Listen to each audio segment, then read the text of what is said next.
ಹಿಂಗೆ ಇನ್ಸ್ಟಾಗ್ರಾಮ್ ನೋಡಬೇಕಾದ್ರೆ ಒಂದು ಐ ಡಿಲಿ ಒಂದು ಪೋಸ್ಟ್ ಬಂತು. ಅದು ಯಾವ ಪೋಸ್ಟ್ ಅಂದರೆ ನೋಡಿ, ಇದು ಯಾದಗಿರಿ ಸುಭಾಷ್ ಚೌಕ್ ಫೋಟೋ, ಓಕೆನಾ? ನೋಡ್ತಾ ಇದ್ರೆ ಗೊತ್ತಾಯ್ತಾ? ಇದು ಎಕ್ಸ್ಪೆಕ್ಟೇಷನ್ ಇಟ್ಕೊಂಡಿರೋದು ನಾವು. ಅಂದರೆ ಎಕ್ಸ್ಪೆಕ್ಟೇಷನ್ ಅಂತಲ್ಲ, ಈ ಥರ ಇದ್ರೆ ಚೆನ್ನಾಗಿರುತ್ತೆ ಅಂತ ಫೋಟೋ ಹಾಕ್ಯಾರವರು. ಈಗ ಸದ್ಯಕ್ಕೆ ನಮ್ಮ ಸುಭಾಷ್ ಚೌಕ್ ಈ ಥರ ಅದ, ಆದರೆ ಫ್ಯೂಚರಲ್ಲಿ ಈ ಥರ ಆಗ್ಬೋದು ಅಂತ ಹಾಕೋರೋ ಅಥವಾ ಈ ಥರ ಆಗಬೇಕು ಅಂತ ಫೋಟೋ ಪೋಸ್ಟ್ ಮಾಡೋರೋ ಗೊತ್ತಿಲ್ಲ. ಈ ಥರ ನಾನು ಸಾಯೋಷ್ಟಿಗೆ ಆಗುತ್ತೋ ಅಥವಾ ನಾನು ಸತ್ತಬೇಕಾಗುತ್ತೋ ಆಗೋದು ಇಲ್ವೋ ಗೊತ್ತಿಲ್ಲ. ನಾನು ಅಂದ್ಕೊಂಡೆ ಈ ಥರ ಆದರೆ ಎಷ್ಟು ಚೆನ್ನಾಗಿರುತ್ತಲ್ವಾ. ಬರೀ ಈ ಫೋಟೋ ನೋಡಿದ್ರೆ ಎಷ್ಟು ಖುಷಿ ಆಗತ್ತೆ ಅಂದ್ರೆ, ಇನ್ನೂ ರಿಯಲ್ ಇದ್ದರೆ ಎಷ್ಟು ಖುಷಿ ಆಗ್ಬೋದು ಹೇಳಿ.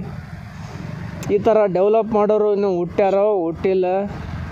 ಈ ಥರ ಡೆವಲಪ್ ಆಗಬೇಕಾದ್ರೆ ಏನಾದರೂ ನಮ್ಮ ಕೈಲಿಂದ ಆಗುತ್ತಾ?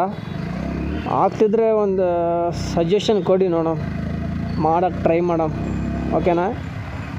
ಸಜೆಷನ್ ಕೊಡಿ ನೋಡೋಣ, ಈ ಥರ ಆಗ್ಬಹುದಾ, ಆಗುತ್ತಾ ಇಲ್ವಾ ಅಂತ.